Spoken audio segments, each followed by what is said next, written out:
कितना बड़ा प्रश्न चिन्ह लग रहा है प्रेम पर कि कहां प्रेम था पति पत्नी में और आज प्रेम कहां चला गया। वो केवल पुत्र के ऊपर प्रेम आ गया।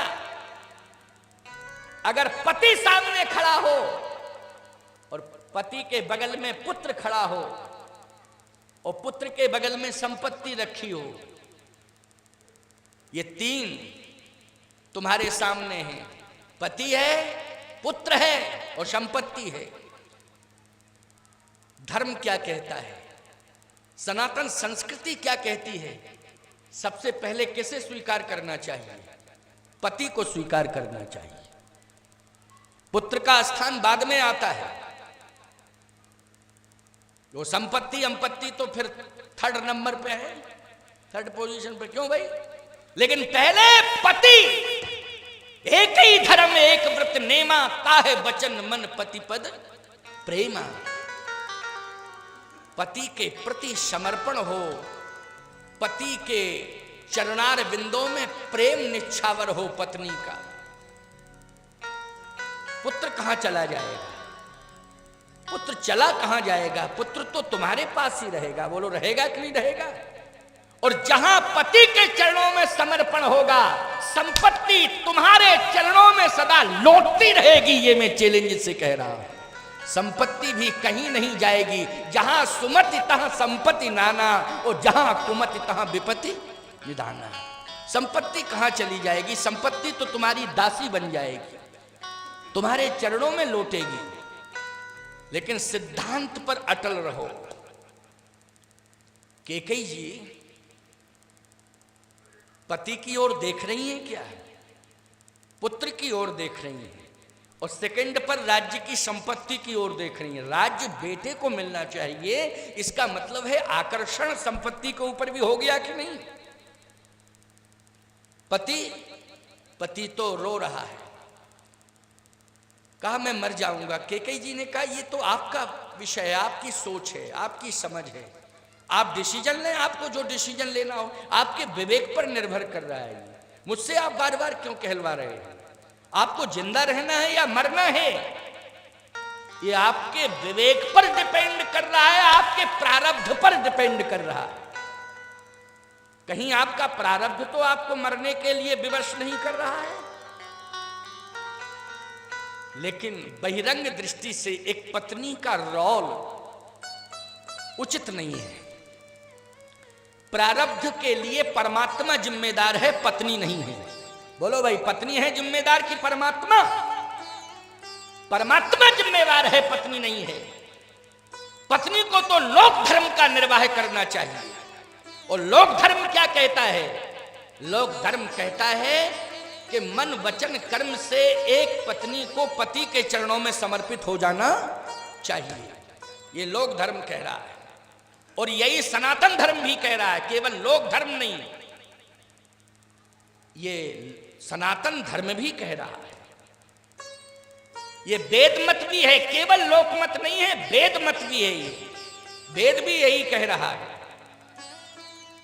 लेकिन कैकेयी जी ने उस प्रेम में प्रश्न चिन्ह लगा दिया। राम राज्य नहीं हो पाया। समझ गए हो कि नहीं? इस बिंदु पर बात चल रही थी कि प्रेम के धरातल पर राम राज्य जाएगा, और जहां प्रेम में प्रश्न चिन्ह लगा दिया वहां पर रामराज रुक गया। बोलो, रुक गया कि नहीं? अब जहां जहां पर प्रेम पर प्रहार हुआ था, जहां जहां चोट लग गई थी, जहां जहां पर प्रेम में घाव हो गया था, भगवान राम 14 साल बाद लौट रहे हैं और मलहम पट्टी कर रहे हैं। समझ गए हो कि नहीं? जहां जहां प्रेम पर प्रहार हुआ था, चोट लगी हुई थी, भगवान राम वहां वहां उस प्रेम तत्व को देख रहे हैं, और जहां जहां भी चोट लगी है, जहां जहां घाव हुआ है, उसको भर रहे हैं। कैसे? अब जरा सुन लीजिए।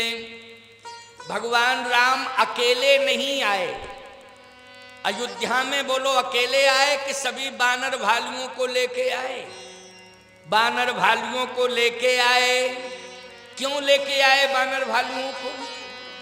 इसलिए कि राम जी केवल अयोध्या वासियों से ही प्रेम नहीं करते हैं, राम जी केवल राज्य से ही प्रेम नहीं करते हैं, राम राज्य लेने के लिए नहीं आए हैं, राम संपत्ति को लेने के लिए नहीं आए हैं अयोध्या में, बल्कि राम जी बानर भालू जैसे प्रेमियों को साथ लेकर अयोध्या में आए हैं। वो ये बता देना चाहते हैं कि राम संपत्ति से प्रेम करते हैं कि बानर भालुओं से प्रेम करते हैं। किससे प्रेम करते हैं? गिरवासी वनवासियों से प्रेम करते हैं कि राजधानी से प्रेम करते हैं कि वनवासियों से प्रेम करते हैं कि राज सत्ता से प्रेम करते हैं कि प्रेम सत्ता से प्रेम करते हैं? समझ गए हो कि नहीं? भगवान ये बता देना चाहते हैं। पूरे बानर भालू सब अयोध्या की भूमि पर आ गए। अब सोचो जरा, कैकेयी माता दिखाई नहीं दे रही है, कौशल्या जी दिखाई दे रही है, सुमित्रा जी दिखाई दे रही है, लेकिन कैकेयी माता दिखाई नहीं दे रही है। अयोध्यावासी दौड़ पड़े भगवान को देख के। भगवान ने कहा रोको रोको रोको, घबराने की जरूरत नहीं, मिलेंगे, सबसे मिलेंगे। ऐसा नहीं है कि हम कहीं भाग जाएंगे, क्या आप सबको छोड़ के चले जाएंगे, मिलने के लिए तो आए हैं, अभी रुको रुको रुको। सब रुक गए। भगवान राम देख रहे हैं कि मेरी माँ कौशल्या खड़ी है, ये भी देख रहे हैं कि कौशल्या माँ के बगल में सुमित्रा माँ भी खड़ी है, लेकिन भगवान राम अभी खड़े हुए हैं तटस्थ भाव से। ना तो भगवान श्री राम कौशल्या माँ की ओर बढ़े, न भगवान राम सुमित्रा माँ की ओर बढ़े। भगवान राम केवल गुरुदेव के चरण दौड़ के पकड़े। धाय धरे गुरु चरण सरोरही, ओ अनुज सहित अति पुलक तनोरे। धाय धरे गुरु चरण सरोर है, दौड़ के गुरु जी के चरण पकड़े। अच्छा, जब माता पिता गुरु तीनों होते हैं तो भगवान पहले किसके चरण पकड़ते हैं? प्रातः काल उठ के रघुनाथा, ओ मातु पिता गुरु ना वही माथा। बोलो प्रमाण मिला कि नहीं? प्रातः काल उठ के रघुनाथा अयोध्या में रहते थे। जब बचपन था भगवान का तो पहले माँ को प्रणाम किए, फिर पिता को, तब गुरु को। लेकिन आज माँ सामने खड़ी है, पिताजी तो हैं ही नहीं, चले गए सुरधाम, लेकिन गुरु जी के चरण पकड़े। बोलो किसके चरण पकड़े? पहले जल्दी बोलो। धाय धरे गुरु चरण सरोरहि, वो अनुज सहित अति पुलक तनूरे। किसी ने कहा राम जी पहले तो माता को प्रणाम करते थे, तब पिता को, तब गुरु को, लेकिन यहाँ पिता नहीं है तो माँ तो है, तो पहले माँ को प्रणाम करते तब बाद में गुरु को कर लेते, लेकिन माँ की ओर क्यों नहीं बढ़ रहे हो? भगवान राम ने कहा इसलिए कि मैं 3 माताओं को छोड़ के गया था, लेकिन 2 माताएं दिखाई दे रही हैं। एक मां गई कहां? वो गई कहां?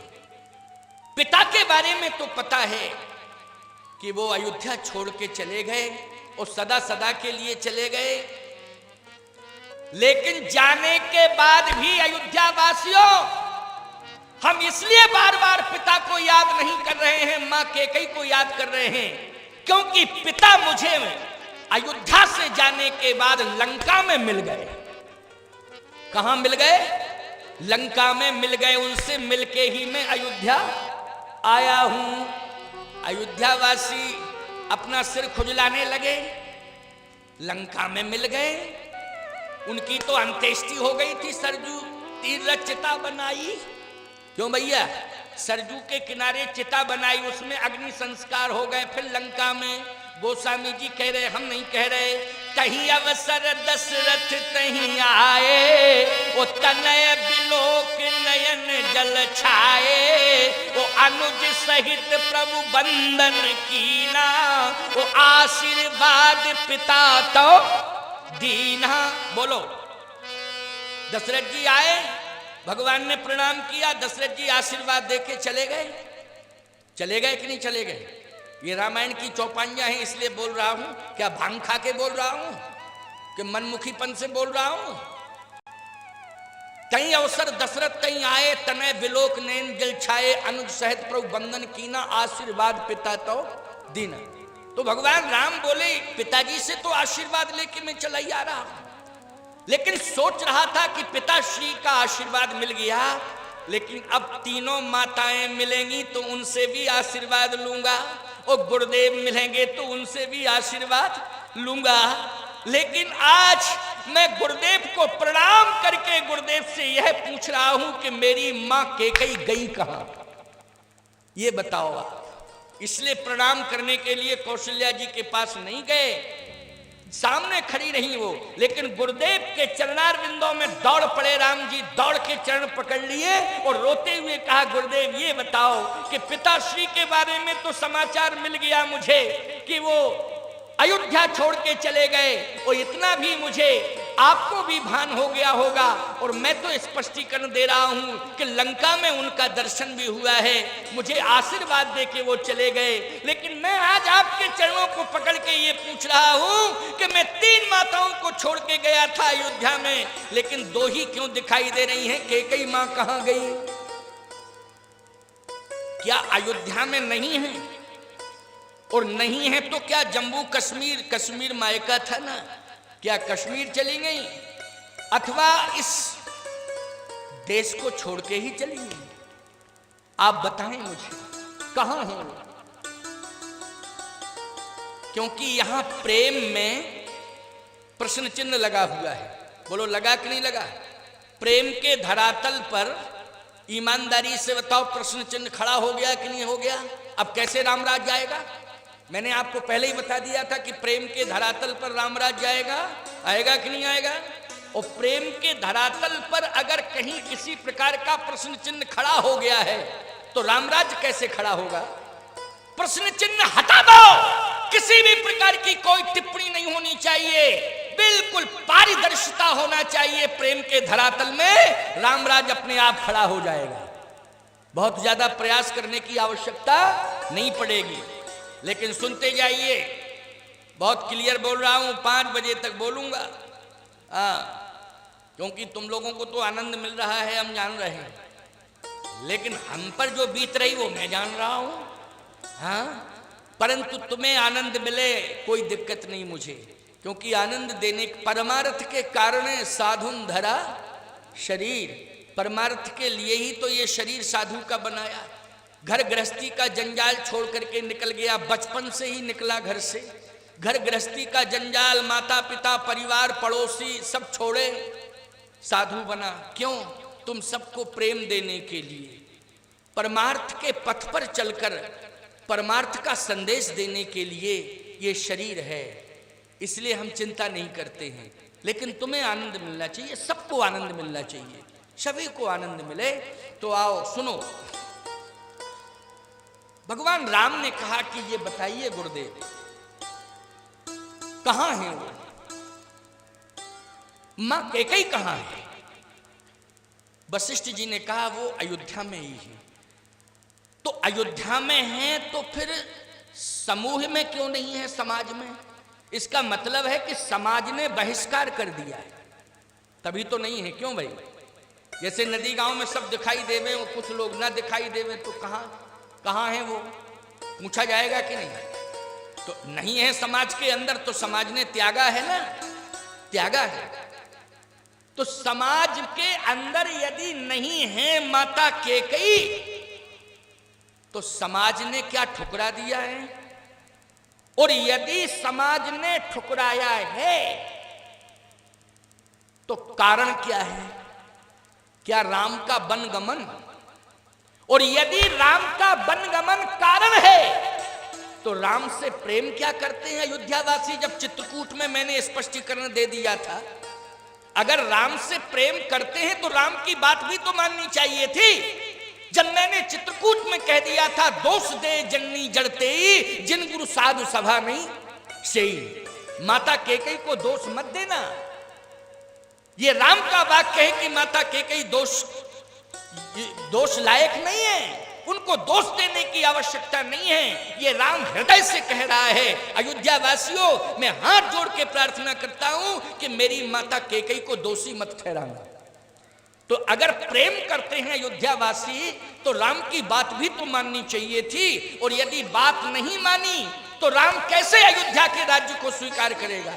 आखिर कहां है, क्यों उपेक्षा की समाज ने? समाज ने उपेक्षा क्यों की माता कैकेयी की? कारण क्या है? वशिष्ठ जी ने कहा किसी ने उपेक्षा नहीं की। तो फिर क्यों नहीं आई समाज में? कहा इसलिए नहीं आई, उनका हृदय गिलानी से भरा हुआ है, और जब गिलानी से हृदय भरा है तो खुद ही भवन से नहीं निकल रही है, उसमें किसी का कोई दोष नहीं है। आहा, भगवान राम ने कहा गुरुदेव आपने तो फिर एक प्रश्न खड़ा कर दिया। वशिष्ठ जी ने कहा कैसे?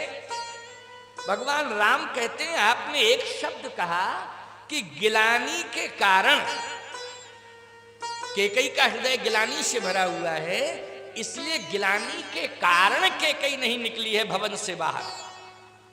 तो मैं एक प्रार्थना कर रहा हूं, 14 साल पहले मेरे पिताजी को, 14 साल नहीं 15 साल के राम और 27 साल की अवस्था में राम का वनवास हुआ, समझ गए हो कि नहीं?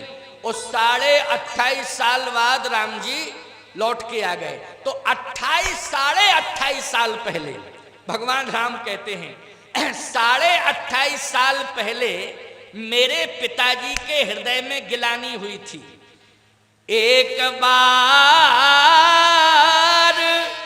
भूपति मन माही, ओ भई गलानी मोरे सुत नाही। पिताजी के गिलानी 28.5 साल बाद हुई थी, लेकिन उस गिलानी को आपने दूर किया था।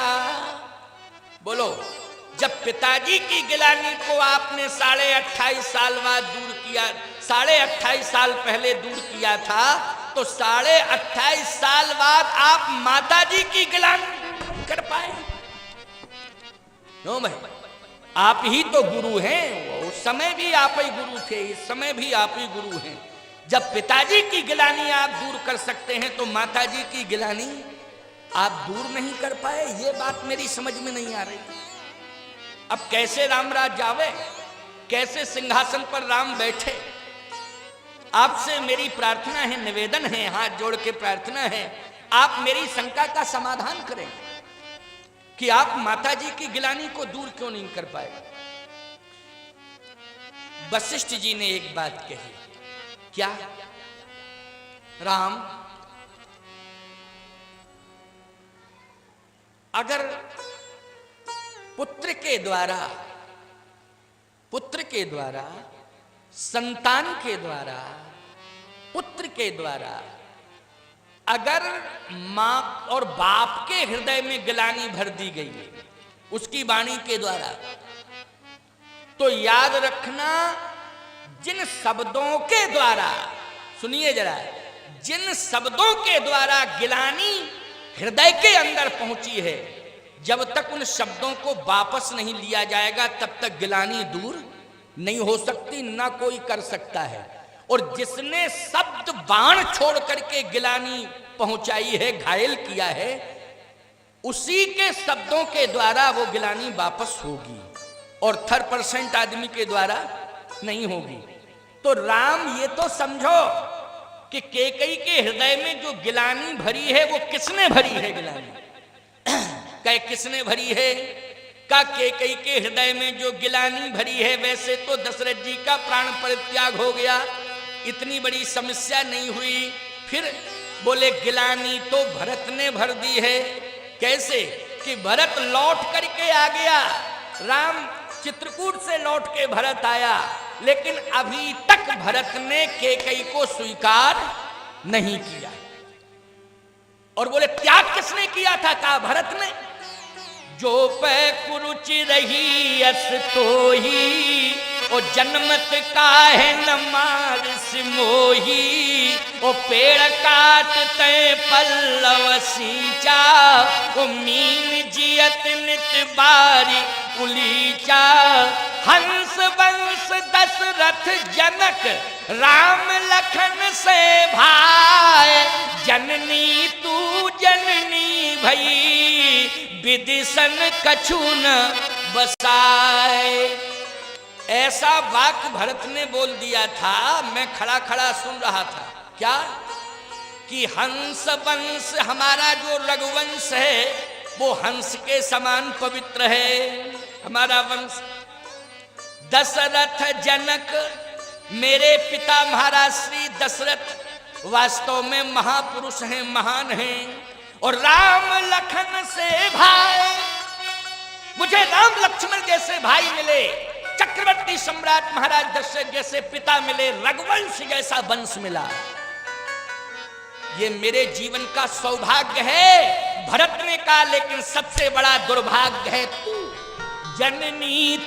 जननी भई विधिसन कछु न वसाए।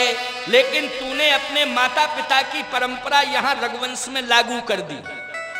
माता पिता की परंपरा, घर की परंपरा लेकर के आई और यहां हमारे घर में तूने लागू कर दी। ये सबसे बड़ा कलंक है, इसलिए मैं तेरा त्याग करता हूं। कभी भरत तुझे स्वीकार नहीं करेगा, कभी भरत तुझे स्वीकार नहीं करेगा। अब बोलो, ये शब्द जो निकले भरत जी की वाणी से, बोलो हृदय में गिलानी भर गई कि नहीं भर गई? भर गई गिलानी। एक और बात बतावें, चाहे जितने ताने बाने इनके ऊपर बुनो, तो इस कान से सुनेंगी, इस कान से निकाल देंगी। लेकिन कहीं अगर मायके के ताने बाने माँ बाप के बुन दिए तो सीधे अंदर अंदर घर कर जाएंगे। समझ गए हो नहीं? अंदर घर कर जाएंगे, फिर वो निकलने वाले नहीं है। इस बात को सुन लीजिए, बिल्कुल स्पष्ट है। इसलिए हंस वंश दशरथ जनक राम लखन से भाई, जननी तू जननी भई विदिशन कछु न वसाए। कहा बस वही गिलानी भरी हुई है कैकेयी के हृदय में। राम, अब मैं क्या करता, मेरा उपदेश भी यहां फैल हो गया। भगवान राम ने कहा गुरुदेव, तब तो भरत कहां है? भरत को बुलाओ, भरत को बुलाओ। अब भरत को तलाशा जा रहा, साहब भरत जी गायब, भरत जी गायब। हाँ, यही तो कंडीशन है। कहे भरत कहां चला गया? यही तो था, यही तो था, कहां गया, कहां गया? अब भरत जी ऐसी जगह में खड़े हैं जहां किसी की निगाह नहीं पहुंच पा रही है, निगाह नहीं पहुंच पा रही। क्यों? भरत जी को यह लग रहा है कि अब मैं कोप भाजन बन गया भैया का।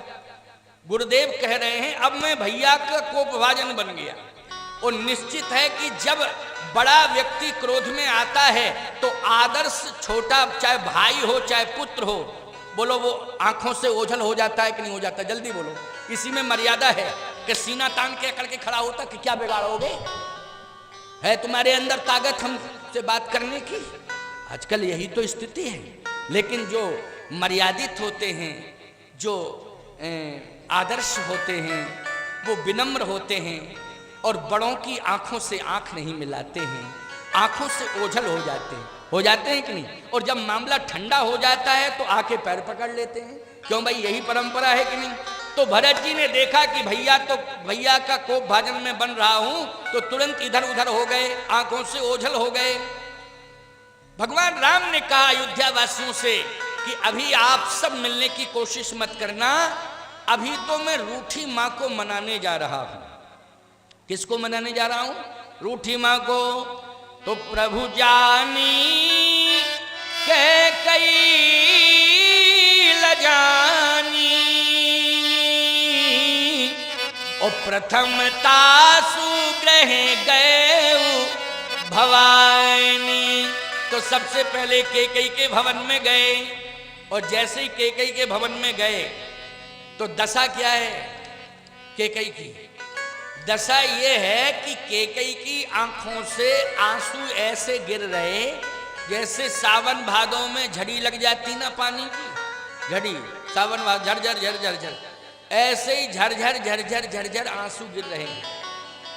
आंसुओं की नदी प्रवाहित हो रही है, इतने आंसू निकल रहे हैं। अब जैसे ही आंसू निकले साहब, भगवान ने केकई के आंसू देखे, केकई माँ के आंसू। तो जब केकई माँ के आंसू देखे भगवान ने, कह अरे शरीर दुर्बल है, आंसुओं की धार लगी है और लंबी सांस ले रही है माँ, लंबी लंबी सांस। देखो ज्यादा लंबी लंबी सांस चलने लग जाए तो खतरा ही है, समझ लो। समझ गए हो कि नहीं? लंबी लंबी सांसें समझ लो खतरा ही है, बोलो है कि नहीं? और केकई माँ इतनी दुखी थी, इतनी व्यथित थी कि झरझर आंसू और लंबी सांस। भगवान राम ने कहा ये तो गड़बड़ है, अगर मैं थोड़ा सा विलंब करता तो शायद मेरी माँ मुझे जीवित नहीं मिलती। और भगवान राम जैसे समीप में पहुंचे तो केकई की आंख तो बंद थी, क्योंकि आंसू गिर रहे थे तो आंख से कुछ दिखाई नहीं दे रहा था, आंखें बंद सी लग रही थी, लेकिन आंसू जरूर गिर रहे थे। तो भगवान राम ने केकई माँ के मुख से अपना कान लगाया कि कुछ शब्द निकल रहे हैं, श्वास के साथ कुछ शब्द, लेकिन इतने मंद और धीमे हैं कि वो सुनाई नहीं दे रहे। तो भगवान ने अपना कान लगाया, और जैसे कान लगाया तो उन श्वासाओं से शब्द निकल रहे थे कि राम, मैं भरत के लिए नहीं जी रही थी, क्योंकि भरत ने तो मेरा त्याग कर दिया। मैं अयोध्या की संपत्ति के लिए नहीं जी रही थी, क्योंकि बेटे के लिए राज्य मांगा था। जब बेटे ने राज्य का भी त्याग कर दिया और मेरा भी त्याग कर दिया, तो ना मैं राज्य के लिए जी रही थी और ना मैं बेटे के लिए जी रही थी। वो पति तो मेरा छोड़ के चला गया, तो प्रश्न ही नहीं उठता कि मैं पति के लिए जी रही थी, क्योंकि मर के चला गया तो अब लौट के थोड़ी आएगा। लेकिन मैं जी रही थी तो केवल राम तुम्हारे लिए जी रही थी, कि भले ही बेटे ने ठुकरा दिया है, भरत ने केकई को ठुकरा दिया है, लेकिन मेरा बेटा राम आएगा, वो जरूर मुझे अपनाएगा, निश्चित रूप से अपनाएगा। लेकिन राम, मुझे मालूम चल गया कि तुम अयोध्या में आ गए हो। अभी केकई ने राम को देखा नहीं, लेकिन श्वासाएं जो चल रही थी उनमें शब्द राम को सुनाई दे रहे थे कि केकई कह रही थी राम तुम्हारे लिए मैं जी रही थी, लेकिन मुझे मालूम चल गया कि तुम अयोध्या में आ गए हो, लेकिन फिर भी मेरे पास नहीं आ पा रहे हो, क्योंकि अयोध्या की प्रजा ने रास्ता रोक दिया है। राम, मेरे मेरे तक पहुंचने वाला जो मार्ग था वो अयोध्या के लोगों ने अवरुद्ध कर दिया है, इसलिए तुम जनता के प्रेम पर बलिहार हो गए हो। राम, ठीक है, क्योंकि राजा को प्रजा की आवश्यकता होती है, इसलिए राम तुम निष्पक्ष हो, तुम कोमल हो, तुम सुविचारक हो, तुम करुणा निधान हो, तुम दया निधान हो, सारे गुणों से संबद्ध हो, लेकिन मजबूरी के कारण मेरे पास नहीं आ पा रहे हो। जाओ, मैं तुम्हें हृदय से दुआएं दे रही हूं कि तुम राजा बनो, लेकिन जैसे ही तुम राजा बनोगे उसी समय मैं प्राणांत कर दूंगी, आंखों से देख लूं कि तुम राजा बन गए हो। राम, मेरे पास नहीं आ पा रहे हो, ये तुम्हारी मजबूरी है, लेकिन मेरा हृदय से समर्थन है, दुआएं हैं कि तुम राजा बनो, ये मेरा आशीर्वाद है। लेकिन थोड़ी देर तक और जीवित रहूंगी, बस ये सुन लूं कि राम राज सिंहासन पर बैठ गए, उसी समय मैं प्राणांत कर दूं। यदि सिंहासन पर बैठने के पहले मैं प्राण छोड़ती हूं तो राज्य में बाधा उत्पन्न हो जाएगी। बोलो, हो जाएगी कि नहीं? क्यों भाई, माँ मरी रखी हो, माँ की मृत्यु हो गई हो, कोई सिंहासन पर बैठेगा बेटा? जल्दी बोलो, व्यवधान पैदा हो जाएगा। इसलिए मेरी मृत्यु से तुम्हारे राज्य सिंहासन का व्यवधान होगा। इसलिए राम, मैं तुम्हारा इंतजार कर रही हूं, मेरी दुआएं हैं। लेकिन जैसे ही ये शब्द राम जी ने सुने तो राम जी ने हाथ पकड़ के मां को हिलाया, और जैसे हिलाया डुलाया, कहा आंख खोल के देखो, तेरा राम तेरे पास आ गया है, तेरा राम तेरे पास आ गया है, आंख खोल के देखो मां, मैं तुम्हारे पास हूं। और जैसे ही केकई की आंख खुली तो राम सामने थे, मां की भुजाएं पकड़े थे, लेकिन राम को देख करके केकई मां ने राम को हृदय से लगा लिया। आज मां और बेटे का मिलन हो रहा है, हृदय से हृदय मिला करके भाव भरा मिलन। भरत दिखाई नहीं दे रहे हैं, राम हृदय से लगे हुए हैं। एक बात बताएं, जीवन का चाहे जितना बड़ा कष्ट हो, समझना, संतान के द्वारा कष्ट मिला हो, चाहे संपत्ति के द्वारा कष्ट मिला हो, और चाहे समाज के द्वारा कष्ट मिला हो, लेकिन जब राम तुम्हें उठा के हृदय से लगा लेंगे तो सारा कष्ट दूर हो जाए।